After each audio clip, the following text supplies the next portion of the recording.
admitted into our country for the last 8 months. That's hard for even me to believe, but the people that make up the lists are supposedly nonpartisan, but I would say they lean toward the Democrat side. And if they say that, I'm all for it. As you know, we've had a situation take place with respect to Venezuela.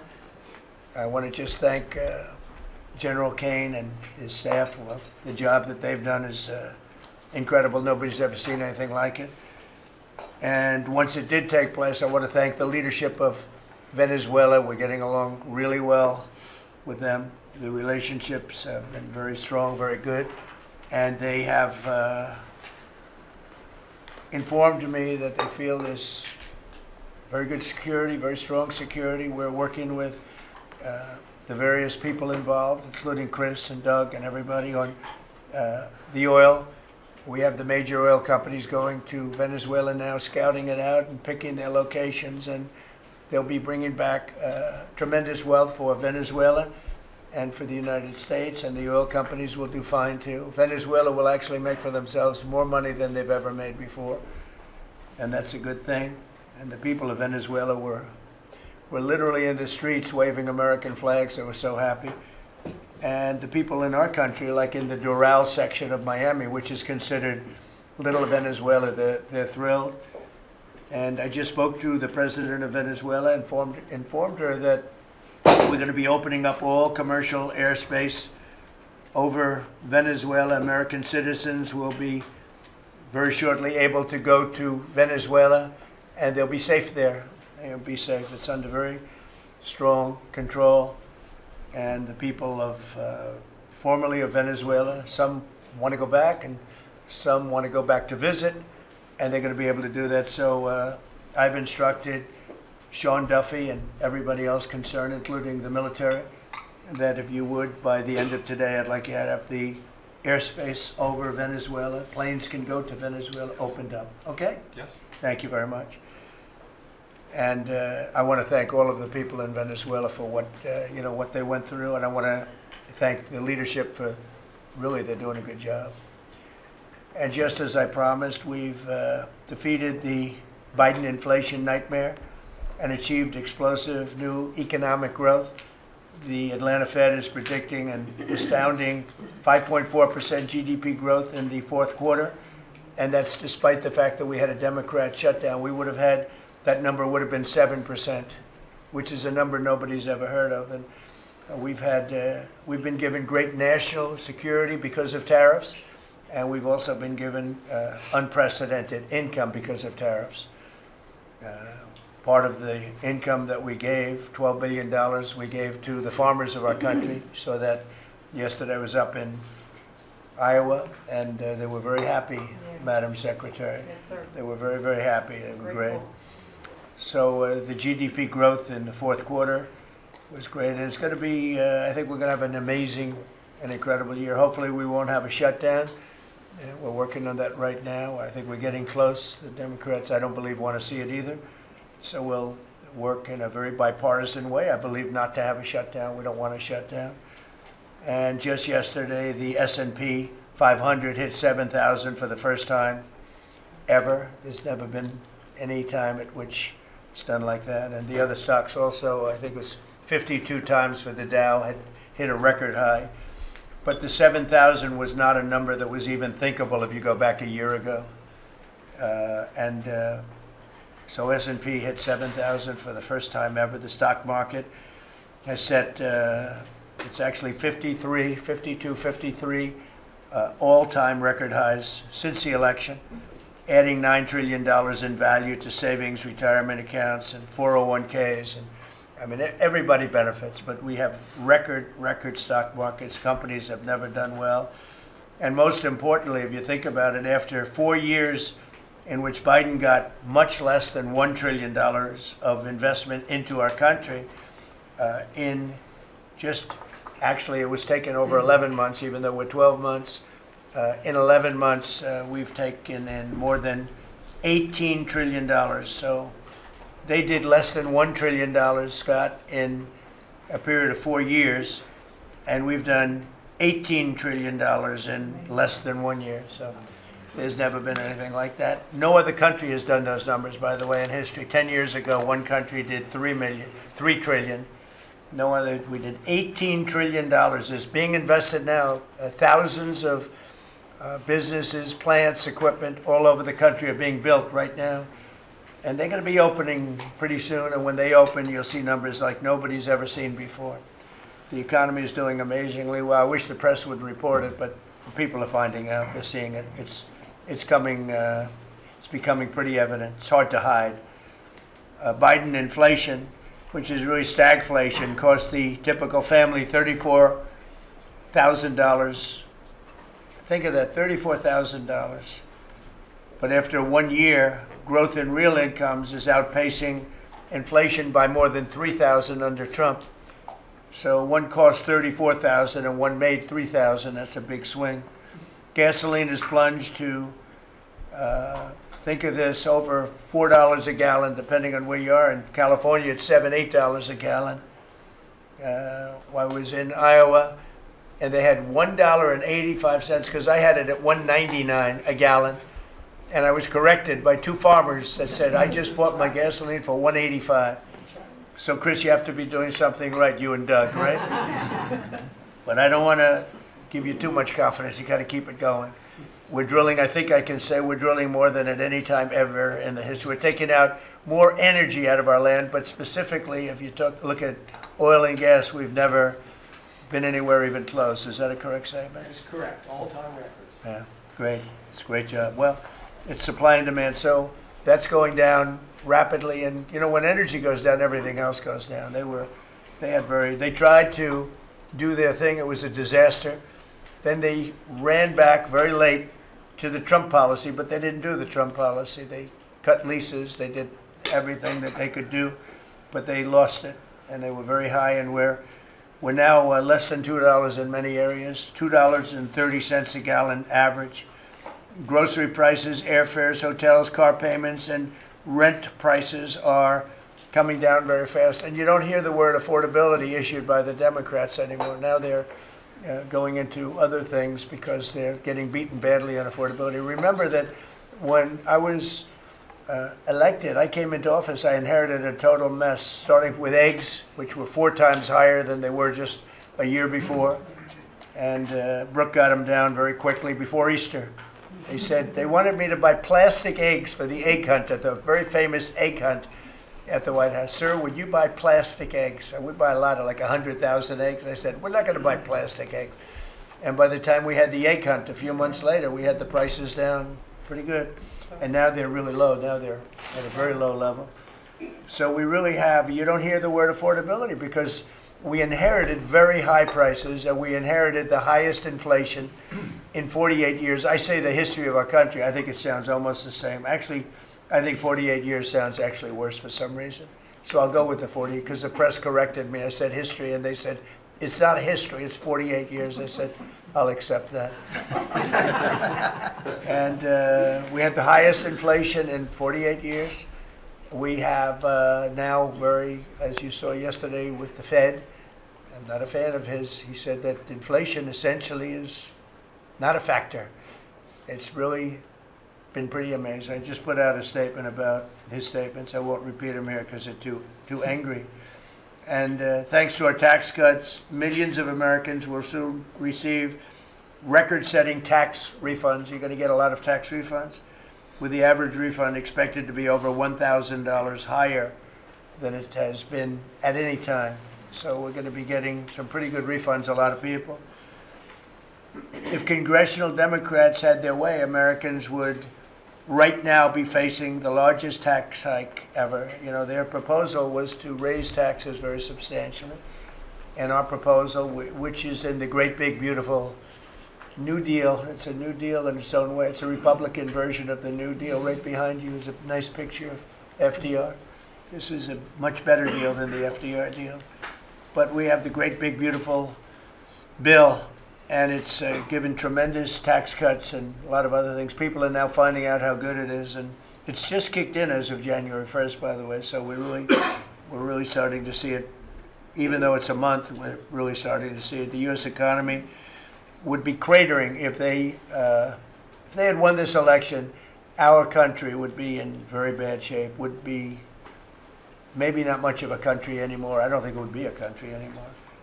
They were doing everything wrong, but they were going to give you the largest tax hike in history, and we're giving you the largest tax cut in history in the great, big, beautiful bill. In addition, I think it's very good. I think it's very important. You have no tax on overtime, no tax on tips, and no tax on Social Security, but you also have, you're getting this is the first time this ever happened. If you buy a car, you go out and borrow money, you get an interest deduction. You take the interest rate, the interest that you're paying on the loan, you're able to deduct it for income tax purposes. So that's a first ever, and I think it's going to be great for everybody, including the car companies. I was in Detroit 3 weeks ago. I went to the Ford factory, spoke to the General Motors people. It's all the same. They're doing better than they've ever done. The factory I went to was like a World War I, earlier than World War I factory, opened up. One of the oldest buildings, but one of the biggest. And Ford was getting ready to close it a couple of years ago, and then they saw that I was doing well, and it looked like I would have a good chance of winning. And they kept it going, barely going. And last week they announced, during my visit, they announced that they're going to round the clock production. They never thought it was. I said, did you ever think? I spoke with Bill Ford and the president of Ford. They were both there, and they said, we can't even believe it. We were going to close this building 2 years ago, and now it's going round the clock. They said, we cannot. I mean, they said, we wish it was twice the size, but they're now building additional plants in the United States, as is everybody else. You have AI building, but the car companies, I love the car companies, and you have them, they're all coming back. They're coming back from Mexico, they're coming back from Canada, they're coming back from Japan, and they're coming back from Germany, all over Europe. They're coming back, they're building here because they want to avoid the tariffs. They don't want to pay the 15%, in some cases 25% tariff. Could be a lot higher than that if it wasn't working. So because of that, they're all coming back. One statistic yesterday that Scott told me is that for the first time ever, tell them about the steel in Japan, that we are now making more steel. Go ahead, please. So yesterday they reported for the first time in 26 years, the United States of America produced more steel than Japan. Wow. And that is entirely driven by your tariffs. Amazing. Think of it.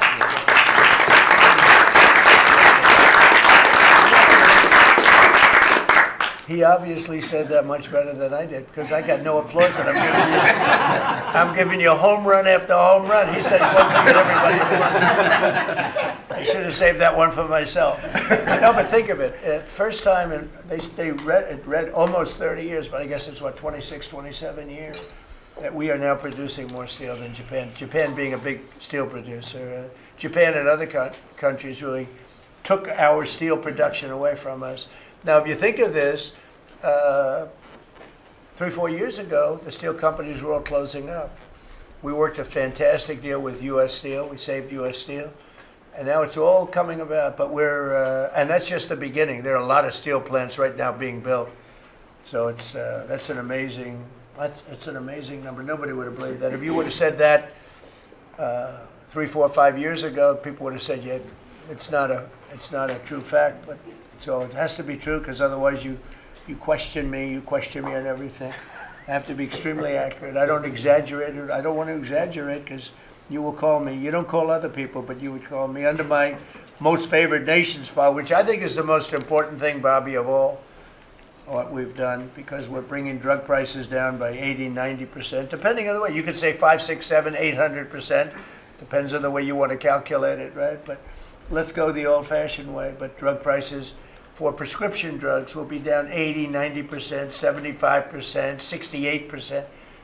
68%. They've only gone up for years and years and years. They've only gone up, and now we're going to have essentially the most favored nation. We're going to have the most favored price in the whole world. Whatever the lowest price in the world is, that's what we're going to pay. And I don't want to go into a big deal, but nobody else could have gotten this but this administration. I'm being very nice when I say that. The cost of prescription drugs is coming down by a number that was never even thought of. This will have a huge impact on healthcare, by the way, because obviously drugs are a big part of healthcare, and it will help repair some of the Unaffordable Care Act's damage that they've done, because the Unaffordable Care Act, which is Obamacare, it's unaffordable. It's not affordable, and it's a disaster. And hopefully we will be paying money directly to the people instead of giving the insurance companies the money. They'll go into a healthcare savings account or whatever it is. But think of it, we pay the money, billions and billions, really trillions of dollars going to insurance companies. We want that money to go to the people. They buy their own health care. And it's so popular. The problem we have is the Democrats are owned by the insurance companies. They're literally owned lock, stock, and barrel by the insurance companies, and they hate it. But the people love it, including all Democrats. So I think we'll perhaps be successful with it. But it was an idea I had. You know, I read the papers, and I'm reading one of the stories about the insurance companies, how much money they're making, where they received, billions and billions of dollars for this stuff from the United States of America, and their stock has gone up by 1,400%. Think of it, 1,400. One went up 1,700%. Numbers went up. If you go up 1,000%, you're doing bad in that business, right? And it's all because of the money. Not all, but mostly because of the money the United States pays to the insurance companies. They say, this is big stuff. And I asked somebody, why don't we just pay the people directly? And they said, that's a good idea. It's funny, it's a very complicated business, but actually it's not so complicated. And I went to Bobby and I went to Dr. Oz. I said, can I talk to you guys about this? Is this the kind of money the insurance companies get? Yes. Why don't we pay the people directly? And the primary answer was that the Democrats will never go along with it. But the people go along with it, because I put it out. It went viral. It went viral. Susie, I went all over the place. It became the biggest story. I just said it. And so I think we have a great situation if we can do it. But if you think most favored nation policy for drugs will bring your drug prices down at levels. So now if they're selling a pill for $10 in London and $130 in New York, the London price will go up to $20 and we'll go down to $20. So we'll go from 130 down to 20.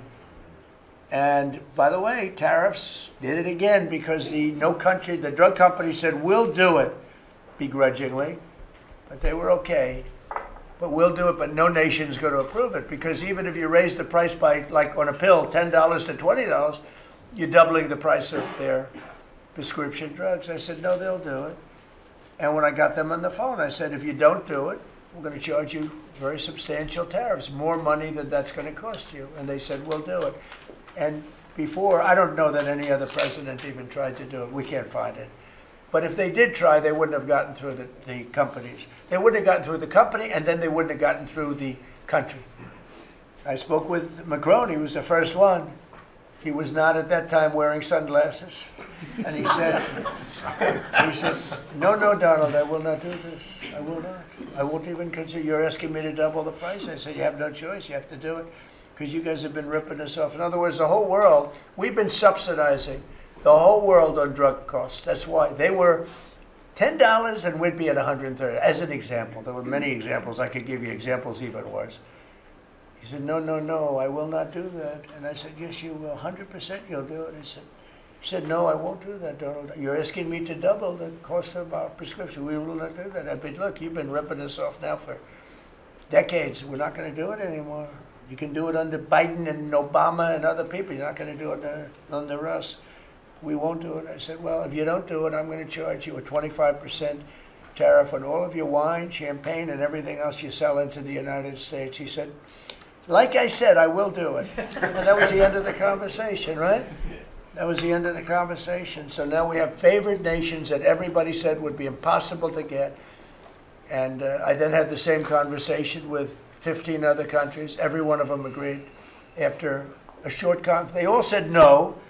And then within a matter of seconds, they said, we would be very happy to do that. Thank you for asking in such a nice way. And it's, it's a great achievement. I think it's going to be one of the best achievements we've had in this country in a long time. So we're going to be knocking drug prices down at levels never seen before. I want to thank the drug companies because once they agreed, they really did. They felt it was very unfair. One of them told me it's actually a relief to agree because this has been just a rough thing for me, to justify. Because they couldn't justify it.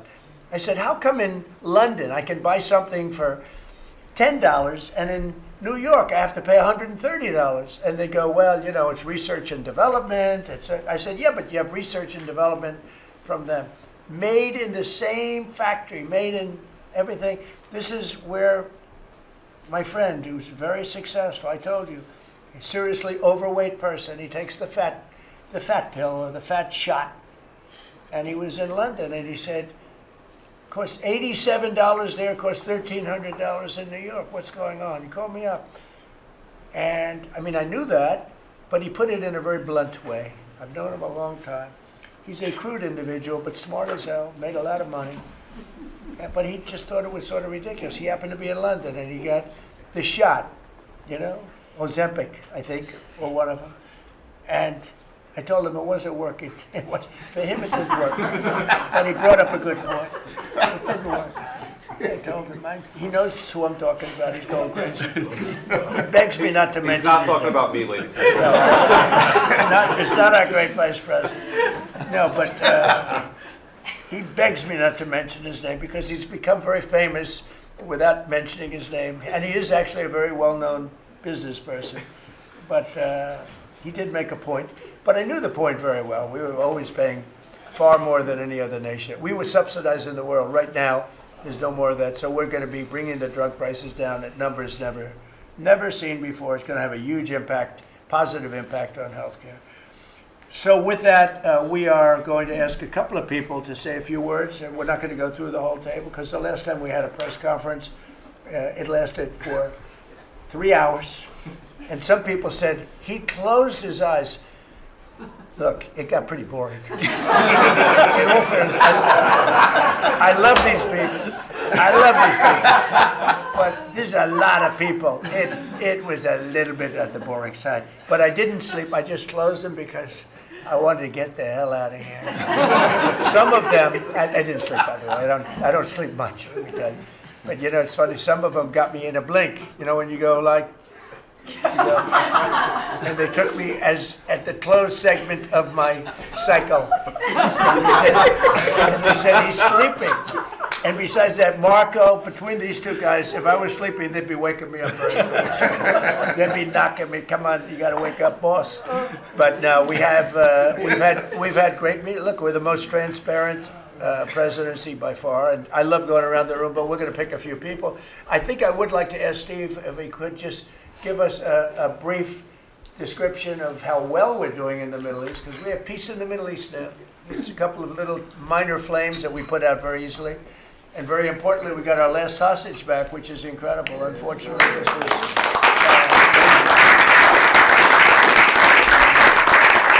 something that nobody said could be done. And I will tell you, Hamas was a big factor in getting all of the hostages back. We were not happy with them, and they had to bring them back, and they found the dead hostages, the bodies of hostages. And those parents wanted their sons back, I think in all cases sons. But they wanted their sons and their family. They wanted their sons back as much as the people that had living hostages that we got them back to. So we got the 20, but remember, we got hundreds back previous to that. But I always said getting those last 20 back is going to be very tough. And we got them back, and we got all of the bodies back also, which to those parents was just as important as getting back the son that was living. Steve, could you give us a little description, please? Well, your policy of peace through strength, that's what delivered them home. Without that pressure, it never happens. We are in the second phase now. We've stood up for the first time, Mr. President, on your behalf, a technocratic, all Arab government. We've got the terrorists out of there, and they're going to demilitarize. They will, because they have no choice. So we expect that. Pardon me? And now we want to get Hamas no guns, right? to Right, disarm. they're going to give it up. They're going to give up the There's a good chance they're going to AK-47s. get there. A lot of people said they'll never disarm. Looks like they're going to disarm. And they did help us with those bodies, getting them back. Look, And that you know. family is so grateful to you. They called, I Yeah. spoke to them, Jared spoke to them. You know, it's an amazing story. He broke his shoulder, but he went out there because he didn't want his friends to fight alone. He would be alive today but for that. He had no reason to go out with a broken shoulder, and he went out and fought them courageously And died. and died. That's right. It's a great story, and the parents are great. They were the only ones who didn't, you know, they came back pretty rapidly, actually, considering we had got some back initially with the initial group. After that, we had to get a lot. That's a tough job. That's a nasty job, too. Who would want that one? That's a nasty job. And between Israel and Hamas working together, if you can believe it, they got them back. And we got the last one back yesterday, and the parents are so happy.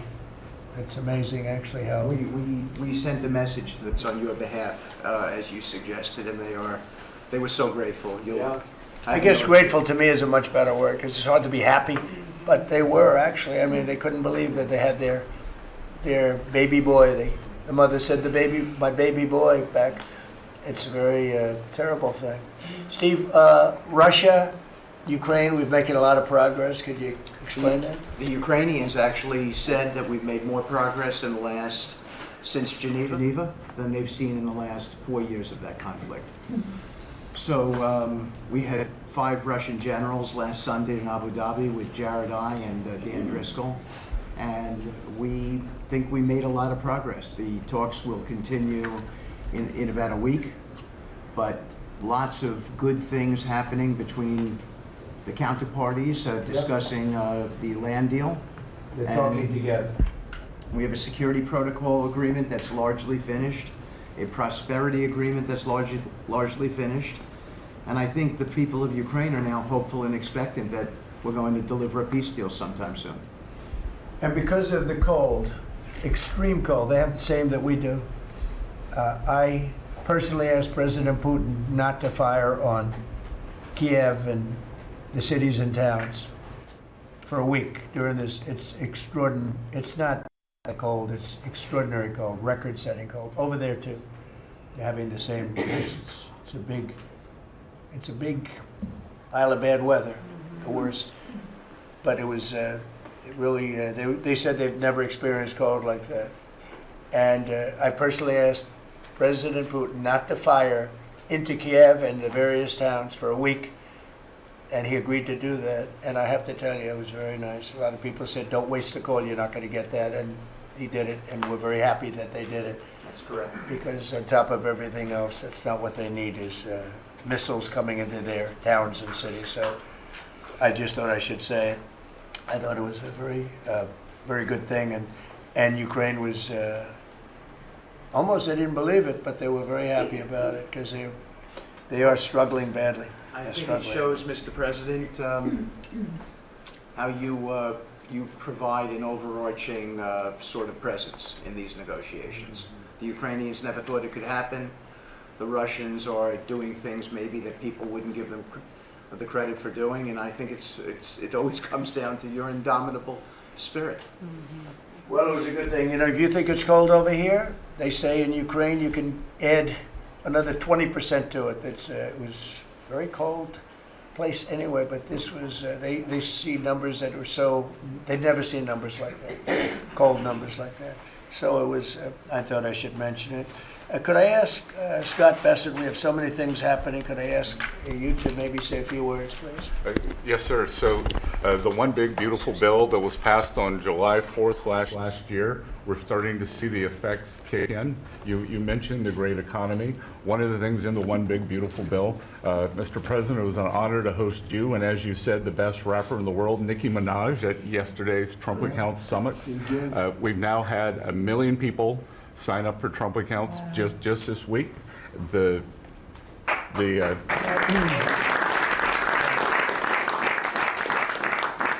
think there'll be 25 million families who are eligible. The segment that you and she did has 1 billion hits. 1 billion hits on the internet. So we're telling everyone, go fill out form 4547, trumpaccount.gov. So thanks to you, the Trump accounts, the next generation's America will benefit from today's record-breaking economy, record-breaking benefits.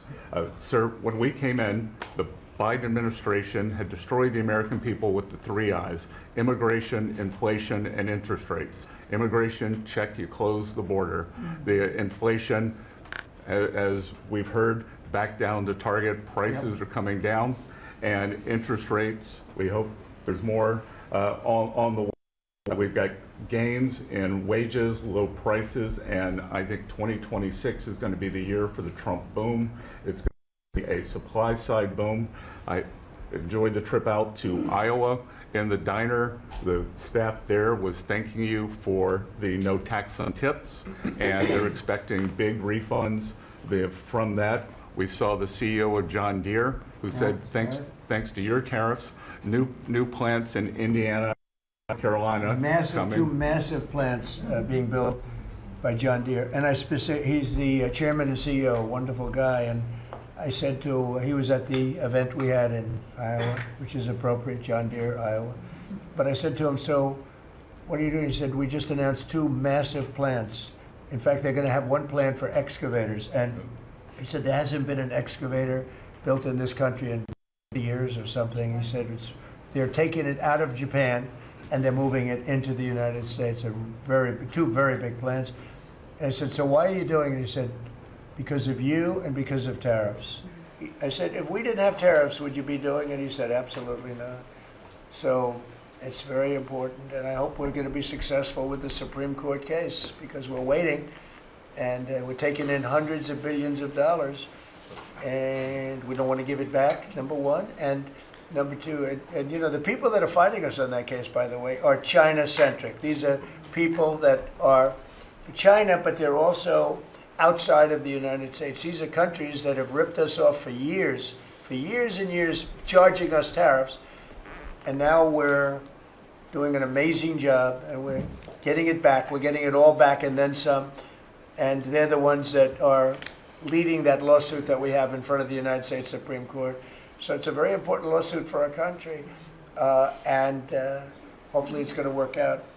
We're waiting a long time, but hopefully it's going to work out. We've taken in hundreds of billions, even trillions of dollars, and certainly we've taken in trillions of dollars of, you know, a big part of that $18 trillion that's coming in is because of tariffs. They're coming in, they're building because they don't want to pay the tariff, and the tariffs are very, you know, steep. They could be much steeper. You probably saw I put out a truth today, and the tariffs could be much steeper. We've been actually very nice about it. But even being nice about it, we've taken in hundreds of billions of dollars. And honestly, they've given us tremendous national security. The power that we have because of that. They have given us tremendous strength and national security. Go ahead, Scott. Yes, sir. And the IEPA power you used on the tariffs, as you said, we're bringing in tens of trillions of investments. The tens of trillions of investments turns into factories construction, which turns into factory jobs, which turns into consumer spending. You've right-sized the government, so government employment is down, private sector is up. Growth was a stunning 4.7, 4.8% in the past 2 quarters, biggest back-to-back gains in a decade, and we are doing that with government finances improving. So that will bring down the borrowing costs, the calendar year budget for 2024, 7% deficit to GDP, highest when we weren't at war, not in a recession, all the way down to 5.4% and getting better. Biggest decline since 2014. Generational gains in productivity, soaring productivity. We're going to lift workers' pay, record high prices, record high profits, and stock prices are soaring. You got a manufacturing renaissance, and all the key inflation metrics are trending lower. Over the past 3 months, the consumer price index is just 2.1, and core prices are even lower at 1.6, and I think that could trend below 1, given energy, as you talked about, the pharmaceutical discounts, and rents. So we're expecting a great year in 2026, Mr. President. And we're going to be announcing next week, I think sometime, Scott and Howard and everybody, we're going to be announcing the head of the Fed, who that will be. And it'll be a person that will, I think, do a good job. We're paying far too much interest in the Fed. The Fed rate's too high, unacceptably high. We should have the lowest, and I think you read my statement today. I put out a statement before the meeting, but we should have the lowest interest rate anywhere in the world, because a lot of these countries are successful only because of us, because we allow them to have surpluses. And without surpluses, some of the countries that you most respect financially, that you say, oh, this one, that one, this one, that one, they're successful because we allow them to have surpluses. And we could easily stop that with the powers that we have, but we don't. We took some of it, but we took really just a small portion of it compared to what we could take if we wanted to. We should have the lowest interest rate anywhere in the world. They should be 2 points and even 3 points lower. And if it was, each point is the equivalent of, I would say, $500 billion. So if you got 2 points low, you have $1 trillion in saving, and it's almost, if you call it just a paper expense. You can do it with a pencil. It's not cutting. It's not saying we have to get rid of jobs, or it's just like literally so easy to do. But we have a guy that doesn't want to do it because he's, I think he's politically biased. I really do. I believe he's politically biased because most smart people say it's not even a question. But despite that, we were able to bust through. It's like busting through a wall. We're able to bust through a wall, and we have the kind of numbers that Scott and Howard with the steel and other things talk about. What would you say, Howard, in terms of how we're doing, generally speaking? Great businessman, very successful guy. He's doing a really good job. What would you say? Well, no one, before you walked in the door, no one thought our economy could grow 2%. Fourth quarter, with the shutdown, 5.5%. And that means the first quarter, you could see the United States of America, with its $30 trillion economy, grow in the 6% range. And no one thought that was possible. That's how you get jobs. That's how you get money down. That's how you fix the deficit. You are fixing everything with your policies. You have changed America and created the golden age. Thank you. And with the help of the Fed, because we really, we want help, not hindrance. Why would the Fed hinder? But with the help of the Fed, with the right choice, if we make the right choice, a lot of times you make a choice, you think it's good, and it turns out to be not good. But with the help of the Fed, we could hit numbers that have never been hit before. We could hit 8, 9, 10. There's no reason why not. And, I talk about, if you go back 20 years, 25 years, I'm old enough to remember, when we had good news, when you announced good news, the stock market went up. You announce anything good, the stock market went up. You announce bad, the stock market went up. And that's the way it should be. But now it's, over the last 15 or so years, if you announce good news, that means they're going to raise interest rates because they want to kill it. So you can never really be that successful because you announce all record numbers, great, great, great, because they're afraid of inflation. But growth doesn't have to have any impact on inflation. It can make inflation go down in many cases. So, and you've seen that with us. I mean, we're growing at a much faster rate than anybody thought was possible. We have very controllable inflation. With Biden, we were getting killed, and we had the worst inflation in 48 years in history, in the history of our country. And that's with going down. So growth is a great thing. It doesn't mean inflation. And I want to go back to a system where when we announce good news, they say, that's great. We can lower interest rates instead of raise interest rates. And by the way, if inflation comes, we'll take care of it when it comes. But, they're trying to guess it, and they're trying to get it 10 years before in advance. And, we want to make this country greater than ever before, and I think we're doing that. But we want to make it that when we announce great news, everything goes up. If we announce bad news, that happens too. We bring it down, and we control, and we do what we have to do. But we can have numbers in the upside like nobody's ever seen before. I want to ask Bobby to say a few words, if he would, about some of the incredible things that we've been doing in your department with Oz and everybody else. Mr. President, we're in the process of implementing your great healthcare bill, which is going to increase affordability, drive down costs, and increase the quality of healthcare for every American. You mentioned MFN, Most Favored Nation. We now have agreements with 16 of the 17 drug companies. And you asked us to do something, Clinton had promised to do this, Biden had promised to do this, Obama, Bush had all promised to do it. None of them succeeded. It was regarded as impossible, and you made it 10 times harder. As you said, not only do I want MFN, but I want them to all reshore their production to this country. And they don't have any money to do it because we've taken it all from them. And I want to make sure we continue to lead the world in innovation. We succeeded in all of those goals, and the proof that we did that is after we signed those agreements, the stock prices for those companies went up $1.3 trillion. Amazing. And they are reshoring. Eli Lilly is building 6 new plants, including an API plant. So the next time that we have a pandemic in this country, we're not going to be stuck buying API from China, who cuts us off. We're going to be able to make it right here. Novo Nordisk is building 4 new plants, and we are going to be releasing Trump RX so that every American can get the lowest prices in the developed world. In some cases, they're going to be lower than the lowest prices in the developed world. And that's going to be happening sometime probably in the next 10 days. So we're doing rural health care. We sent out $10 billion last week. The states have that money. They're going to be giving it to rural hospitals sometimes in the next 2 weeks. And we're going to revolutionize rural health care in this country. You are raising the influx of federal dollars to rural health care by 30% over the next 5 years. So 30% every year, more dollars, federal dollars, are going to be flowing to them. It's going to allow them to rebuild their decaying infrastructure, to retain providers, and also to revolutionize the use of AI and other technologies, which is going to dramatically lower the prices for rural Americans and raise the quality of their health care.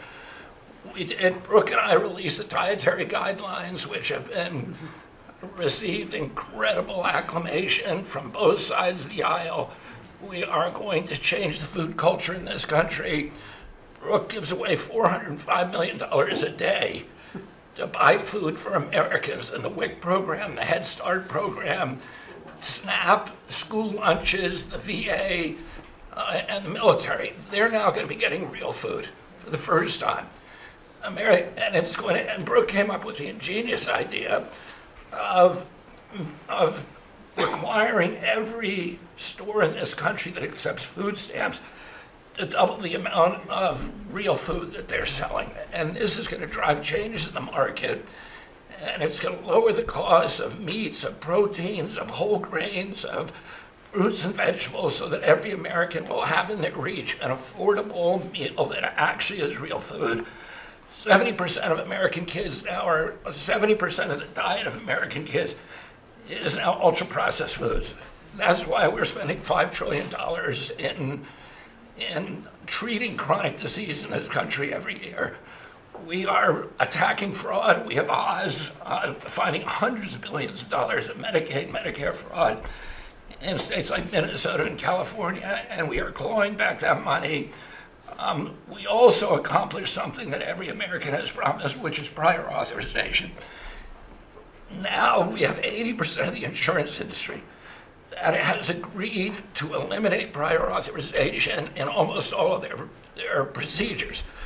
So that this is going to dramatically change the experience of every American with the healthcare system. When you go to your doctor at your point of care, before you leave that office, you will know whether the insurance company is going to pay for the procedure or not. And that is going to, as I said, change the experience. We're also doing price transparency, which you asked during your first term. It never got implemented because the Biden administration never enforced it. We brought more enforcement actions against hospitals than in this 1 year, and the Biden administration brought in 4 years, and we're doing a crackdown so that every American, when you go to a restaurant, you look at the prices before you buy the meal. You ought to be able to do that when you go to a hospital, and by the time that we leave office, every American is going to have that guarantee. We're doing a lot of other stuff, but we were told to keep it short, so. And the autism, that's moving along, really, is that? We've commissioned now dozens of studies, maybe over 100, and we are going to get those done for you. Good, that's so important. Also, Eli Lilly, Merck, Pfizer, every drug company, they're spending trillions of dollars right now, as we speak, building plants in the United States because they want to be able to save a lot of money on tariffs. It'll be hundreds of percent, 100%, 200%, 300% in 2 or 3 years from now. So I said, you better have your plant built because in 2 years from now, before I leave office, it'll be a sad day, very sad day for me. But before I leave, every one of these plants better be built because you're going to be paying 300% tariffs. And they're all building their little hearts out. I spoke with the head of Eli Lilly, who's a fantastic guy, a star, actually. He's a star, very smart. And he told me he's building 6 plants in the United States, big ones, in locations that I know very well, but all over the country. Merck is building, and Pfizer's building, and every one of them's building, and foreign companies are building. So it's an amazing thing that's happening, and you're doing a fantastic job. I read an article today where they think Bobby is going to be really great for the Republican Party in the midterms. So I have to be very careful that Bobby likes us. But we're letting you do your job, right? Thank you, Mr. President. Thank you. You're doing a great job. You and Oz and the whole group, they're doing a... I'll add this, and Marty McCary has done an incredible job at FDA. That's true. Last month, we approved more gene and cell therapies than any time in history. And we're making this a safe and productive and encouraging ecosystem for biotech so that China does not steal that industry from us. Fantastic.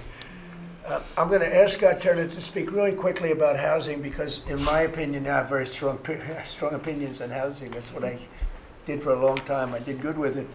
But, you know, we got to get interest rates down even lower. They are now pretty low, but we got to get them lower. And I'm a big factor, to me, the biggest factor is interest rates for housing. Only in that, you know, you have a lot of people that have become wealthy in the last year because their house value has gone up. And, you know, when you get the housing, when you make it too easy and too cheap to buy houses, those values come down. I don't want those values to come down. We have millions of people that own houses, and for the first time in their life, they're wealthy because their house is worth $500,000 or $600,000 or more or less, but more money than it's ever been worth before. I don't want to do anything to knock that down, and so I want to be very careful with this. You know, you make housing, I can turn on housing immediately, but you make it too easy and you're going to knock the value down of people that own houses. I want to, for those people, those millions of people that own houses, we're going to drive those values up, but we're also going to try making it easier for people to buy. The best thing that can happen for both groups of people is lower interest rates, and those interest rates are coming down, and with a proper, intelligent person at the Fed, that person will be able to work with us to get interest rates down. That covers all of the sins. It covers everything. Lower interest rates keeps the values up for the people that have housing and lets other people buy housing. And Scott, if you could just expand quickly on that. Yes, sir. You did allude to when we first came in, sir, you know, our fiscal house in America was a mess, but because of your economic policies, the economy is thriving. And I do have some good news to share. As you said, you know, good news. I hope this will make the interest rates continue to go down. But because of your policies, sir, home sales in December, they rose sharply to their strongest pace in 3 years. A lot of people, when we first came in particular young people, were concerned and asking the question whether they would ever be able to afford to buy a house in America, which is the American dream. The 30-year fixed mortgage rate dipped to a multi-year lows, driving monthly payments down for the 2 years at the lowest levels. So more people can get a mortgage now, more families can be able to afford to get a home and achieve the American dream. At HUD last year, we helped and supported over 1 million people through FHA and Ginnie Mae to be able to buy a home. 500,000 of those were first-time home buyers, and hundreds of thousands of our veterans we supported. And so that's good news that millions of people in our country are now beginning to buy homes. We also, sir, saw that you are, and we're working with you, making bold action to ban institutional investors from buying single-family homes. Those homes are for the American people. So, sir, thank you for your leadership on that. Also working with Director Pulte over at FHFA to buy $200 billion worth of mortgage-backed securities, driving down even more the cost to get a home. And so we're grateful for those actions. Also, the One Big Beautiful Bill has been tremendous, making the low-income tax credit increase, working with Secretary Bessent at Treasury to produce more projects and more homes in America. And the One Big Beautiful Bill also made our beloved opportunity zones permanent. And the media doesn't talk about opportunity zones very much, but I'll do it today because I know that they have been transformative in our country.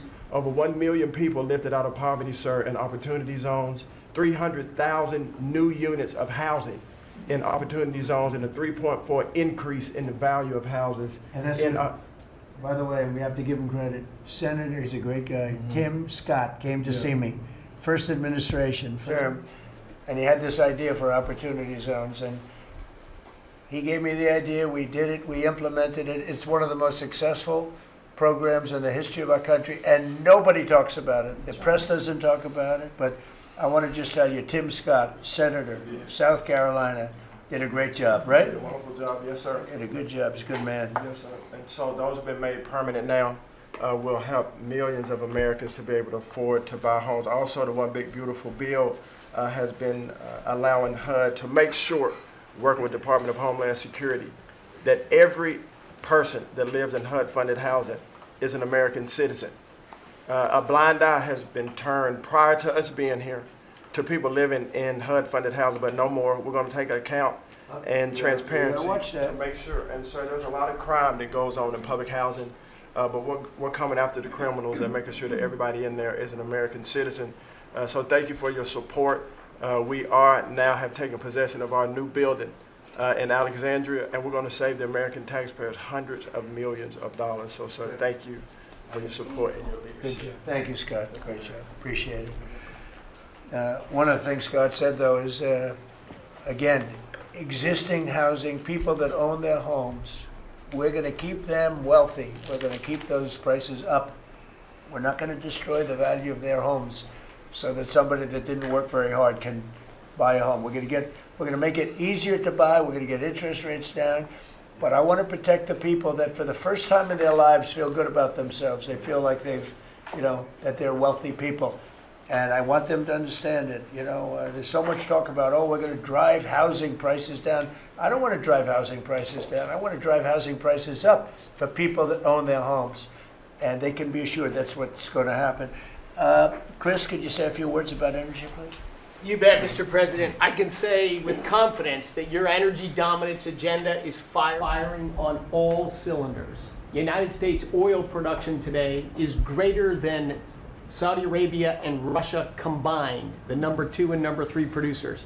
Our natural gas production today is greater than Russia, China, and Iran combined, the 2nd, 3rd, and 4th largest natural gas producers. Huge production in the United States. Secretary Burgum at the Interior Department has taken in more money on oil and gas lease sales in the first year of this administration than the entire 4 years of the Biden administration.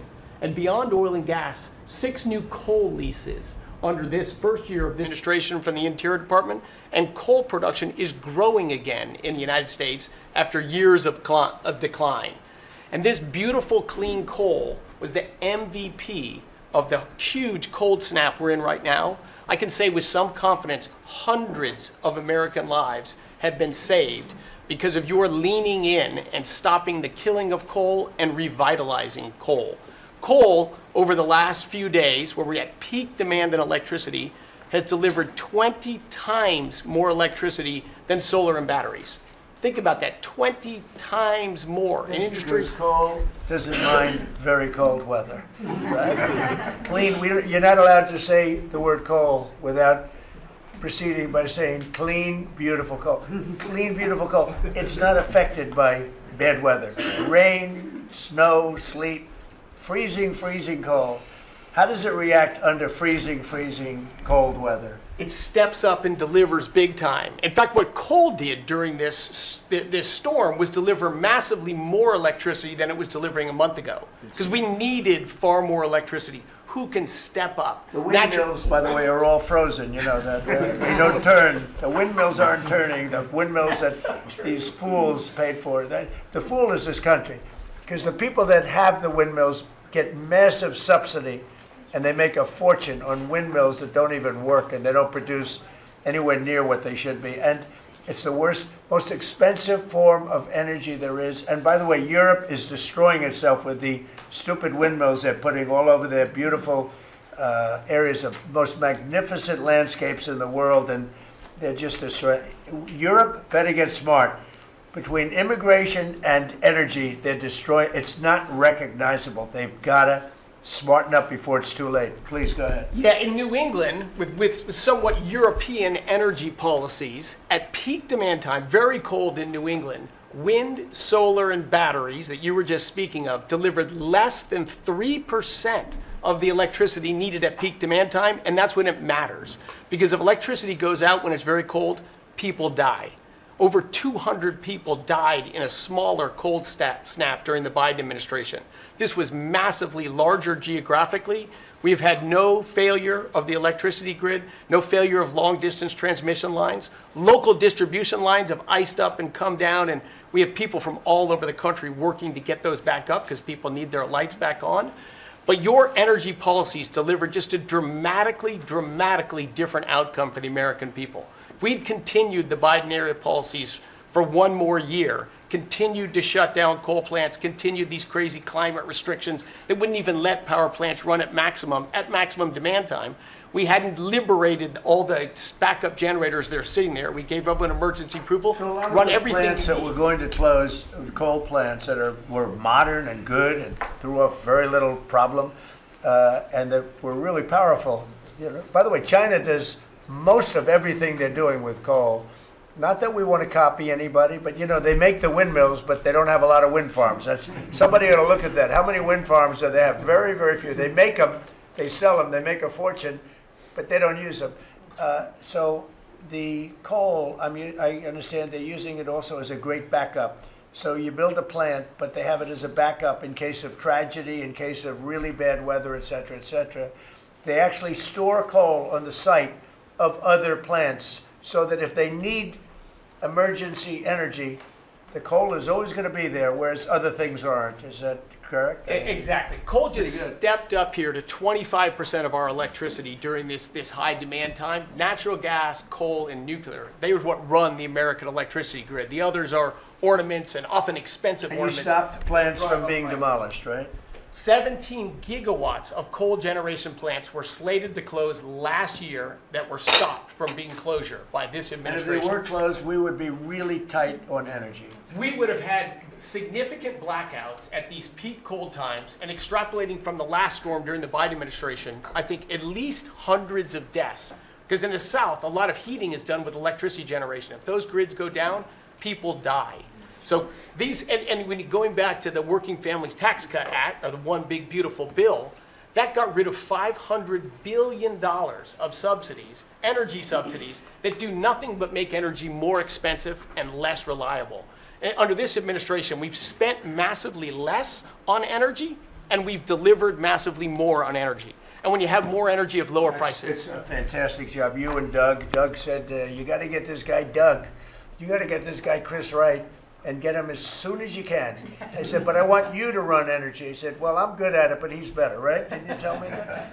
So I gave him the land, I gave you the energy, right? And it's a great combination. I mean, they literally have, I said, maybe we'll merge it in some way. They said, we don't have to. We get along. They work together, right, with the land.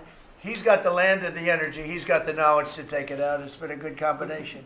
This administration, the whole administration, and your leadership has been very focused on energy, because we can push down energy prices, we can lower costs on Americans, and we can raise wages by bringing jobs and opportunities here. It is a transformation of American energy. Thanks for your leadership. He's one of the most respected people in the energy world. And Doug told me about Chris Wright. They said, if you could get him, what he gave up to do this job, You're making a little less money, but that's all right. You don't care. What you're doing is fantastic. But he said he's the best in the world. Other people have told me that. The heads of the biggest companies have told me that. And it's really panning out to be so. We appreciate it very much. It's great. One of the things we're doing with energy, I think that's so important. We have an old grid, been around a long time, and not really, can't be much expanded. Can be fixed up a little bit, but can't be much expanded. And we have some plants that are so big that the grid would never be able to hold it. We're allowing them to build a electric producing plant, mostly electric, but they can use nuclear to do it, they can use oil and gas, they can use coal, they can use whatever they want. I think many are choosing oil and gas because it's there, it's tried, it's true, it's plentiful, it's inexpensive. Some are going nuclear, some are going both. Many are going all three. But the plants, you read, well, how do we ever fire those plants? Because to do this, we need 2 times the electricity we produce in 1 year for the entire country, which is almost hard to believe. These buildings are so big. They're going up now. So I did something that nobody thought was possible also. When they build their building, they build their own electric generating plants. And we are seeing some of the most incredible designs you've ever seen. So we don't need the grid. I read an article in the Wall Street Journal saying, oh, we're falling behind China. We're not actually. We're leading everybody because I'm letting them build. The government would never be able to do that. Now, China's a different kind. They build, they do things that you got to hand it to them. President Xi, they build vast amounts of energy. They don't have certain constraints that we have in this country, but we're more than topping them. We're leading China by a lot on AI, and it's primarily because I'm allowing them to build with their plant their own electricity. If they had to rely on the grid, they wouldn't have any power. You wouldn't have any power for anything. And they're building the electricity. And one of the reasons I'm able to do that is we have a very capable man in the room named Lee Zeldin. He may be in the room someplace. Is it his normal place? He's there. He's always there. Most reliable, solid guy. And he's done an amazing job. Could you just explain that? And also, because of the fact he's so good, California has a problem. The hardest permit to get when they lost 25,000 or so houses, which shouldn't have been lost, they should have allowed the water to come down from the Pacific Northwest, which was very plentiful. But they didn't do that. They lost 25,000 houses.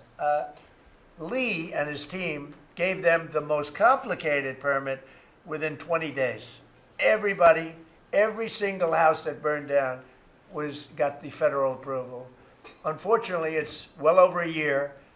And the state and the city, that's Gavin Newsom, and the city, the mayor who's grossly incompetent, by the way, they have been unable to give permits. There are like 3 houses being built out of thousands and thousands. They have no permits.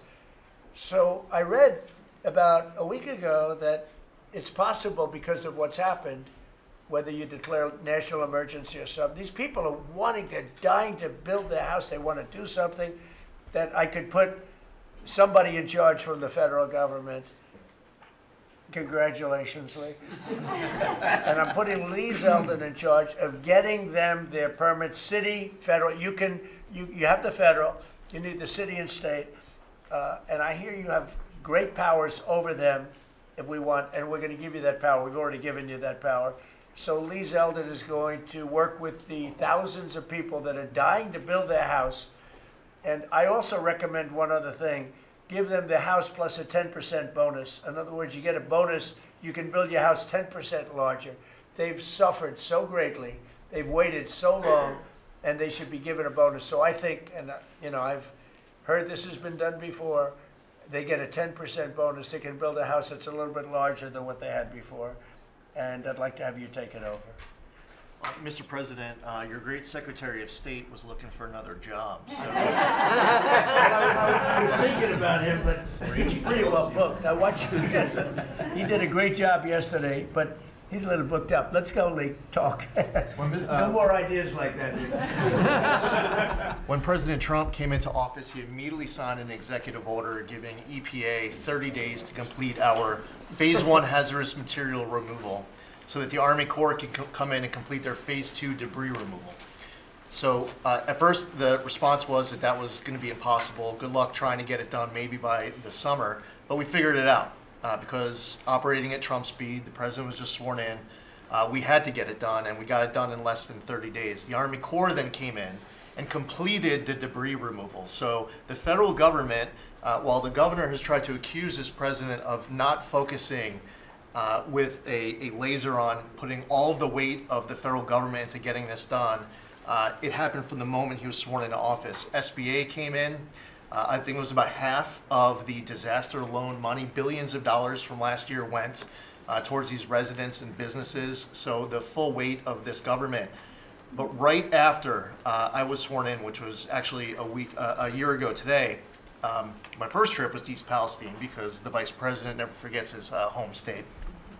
The second trip was going to Los Angeles.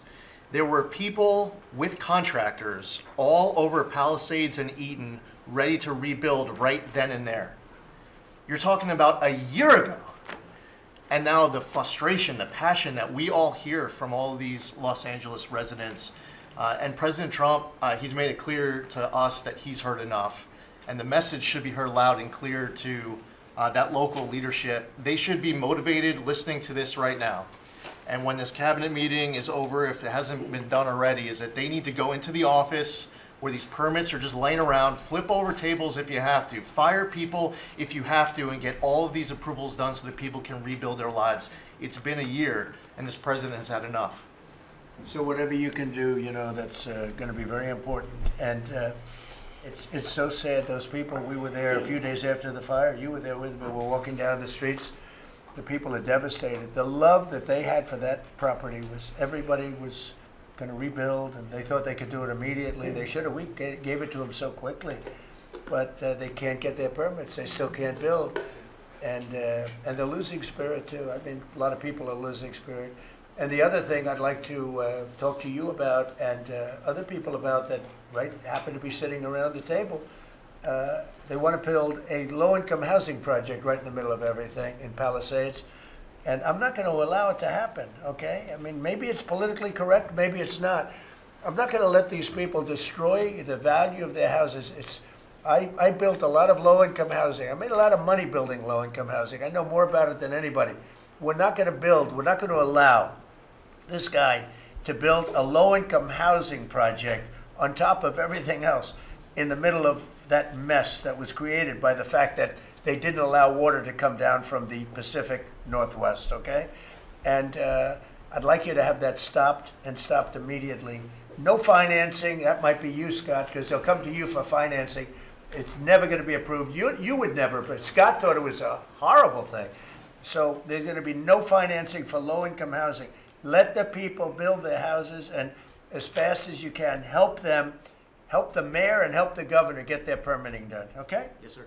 Okay, thank you very much. Kelly, you know, I think you were just alluded to, are you helping some of the people out there with loans? Yes, Mr. President, thanks to your leadership, you also helped put the fires out. Your executive order got water to the scene in your earliest days of your presidency. So you've been there from day one. We've been out there twice now. There had been no changes until your executive order this week that is allowing that permitting to happen quickly. We have 16,000 structures burned. We have put loans out on 12,000 of them for $3.2 billion. More than half of all the disaster money delivered in America went to that area. Now, because of the abject leadership, the failures of Gavin Newsom, they have not been able to rebuild. Because of your leadership, they're going to be able to rebuild. But that's not all you've done. They'll take the credit for it. Watch, it'll start, and they'll take the credit. Look at the great job we did. They would never. It wouldn't get built in 20 years, and it will be destroyed by building low-income housing next to luxury housing.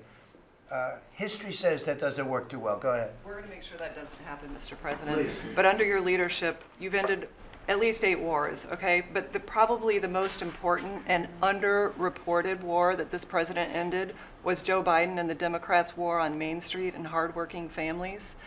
We've seen it as I've gone across the country this month, 10 different states, and we saw it when we were together in Iowa. Hardworking families, farmers, small businesses expressing gratitude, lined up to thank you. I was out with our great vice president last week in Toledo, Ohio. They are thanking this administration for getting Main Street back. The Trump tax cuts The tariffs, deregulation, it's all rocket fuel for hardworking families in main streets. And I see it whether it's talking about small business expensing 100% accelerated from Made in America factories, the 20% pass-through, but it's also working families where they have expanded child tax credits, increased standard deductions, permanent low-income tax rates, health savings accounts, Trump accounts. This president is delivering for Main Street. It's the most underreported story in this country. And I see it in Main Street businesses. All-time small business confidence hit a record under this president last year after the Trump tax cuts. All-time small business formation now at 36 million small businesses and a record $100 billion out from SBA because a record number of people want to invest in this country and hire. And whether I've talked to manufacturers about tariffs, they know that this president is bringing manufacturing back, just like Prince Manufacturing in Macon, Georgia. 500 employees machining parts for our defense, our agriculture, our automotive, our aerospace industry. They're going to hire 500 more people this year because of tariffs, because of the Trump tax cuts, and because of SBA lending. And I see this state after state as I've gone across the country, talked to hundreds of business owners, walked dozens of factory floors. This is not being covered, but it's going on in America. The number one problem is they need skilled workers. And this is something I'm working on with Secretary Chavez-DeRemer. I'm working across the administration to ensure that we empower our small businesses. 98% of our manufacturers meet the small business definition. So Ford has 5,000 small manufacturing suppliers. The $18 trillion you brought in is creating an economic boom like none we've ever seen before. We are going to have 7% GDP growth. GDP now is probably underestimating where it is in 4Q, but with interest rates going down, with regulation going down, these are all taxes on small businesses, and those are going away. And thanks to President Trump, your leadership, we are seeing Main Street boom. Hardworking families have $1,000 already in their pockets, and when they get their $1,000 refund tax, I hope they all remember that every Democrat voted against them getting their tax refunds, because this is what our administration is doing, is powering your incredible economic agenda forward on Main Street. Thank you very much. Great job. I do want to say that on my left, I have a man who's doing a fantastic job, and on my right also. But we're spending a tremendous amount of time and effort on building our military. We largely rebuilt the military during my first term, fortunately, and we're greatly enhancing it now. We're going to be doing something new. We're bringing back the battleship, and I thought, like you remember the battleships from the great Iowa and Alabama, Missouri, those unbelievable scenes that you see, Victory at Sea. You'd see these incredible ships, and I thought they were powerful, but the battleships that we're building are going to be 100 times more powerful than those beautiful works of art. I mean, they were magnificent, all steel. We have the steel now, and we're going to be doing that as an enhancement, but our military is very strong. You may want to say something about the large fleet of ships that's heading over to the Middle East. Well, Mr. President, you had to, like so many other cabinet members have referenced, rebuild the perception of America. And at the Department of War, that meant reestablishing deterrence.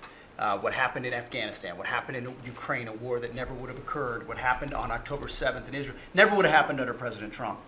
So as a result, we're having to rebuild how our enemies perceive us. And when President Trump said, we're not getting a nuclear, Iran, you won't have a nuclear bomb, he meant it. And we sent those B-2s halfway around the world, and they never noticed.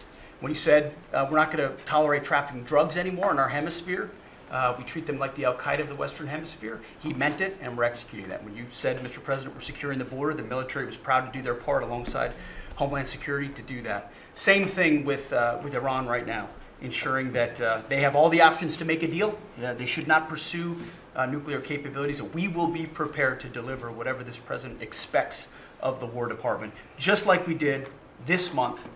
No other military in the world could have executed the most sophisticated, powerful raid, not just in American history, I would say in world history. What those men did, going downtown, another country, the most secure place in the most secure base in the middle of the night, without anybody knowing until those simultaneous bombs dropped 3 minutes before the helicopters dropped. No other country could coordinate that. No other president would have been willing to empower those warriors that way to be that effective. And that sends a message to every capital around the world that when President Trump speaks, he means business, and we are reestablishing deterrence at the War Department, Mr. President. Thank you. Great job you're doing. Just to finish up on that, the Somalian pirates over the years have pirated, stolen many ships. They would get large amounts of money for the ship. You know, you have $1 billion ship, and the insurance companies didn't want to fight because, you know, some of those ships are very flammable. They're carrying millions of barrels of oil. Very flammable, very dangerous situation if they're shot at.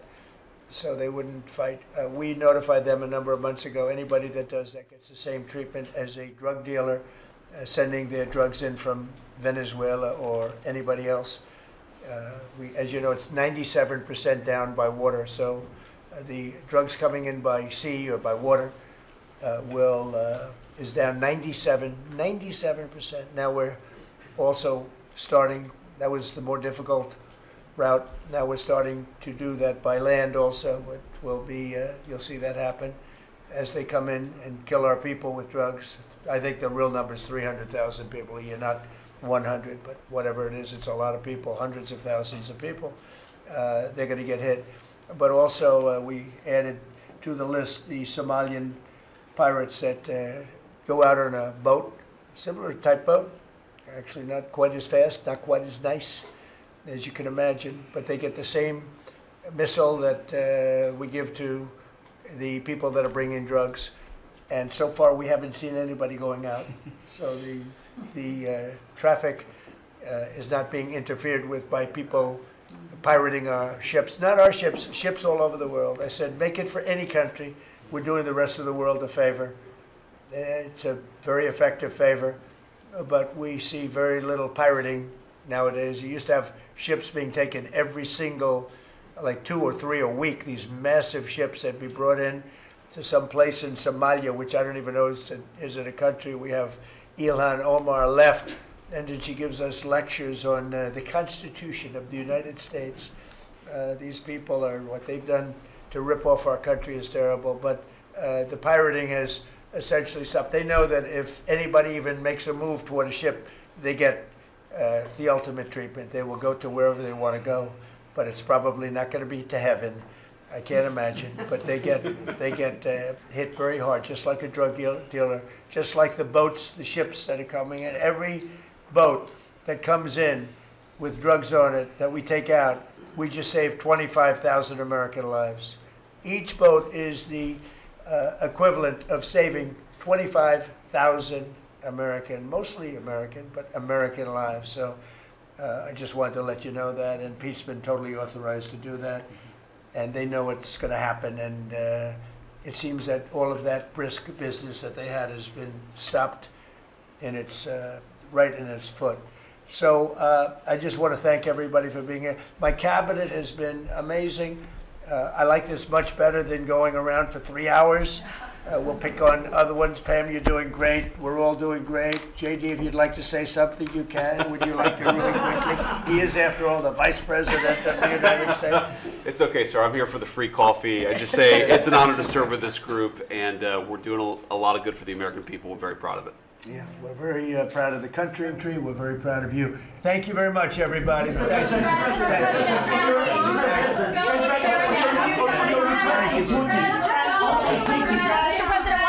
Thank you. Mr. President, one question. Thank you. Thank you very much. Thank you. Let's go. Start moving. Thank you, press. Keep moving. Thank you.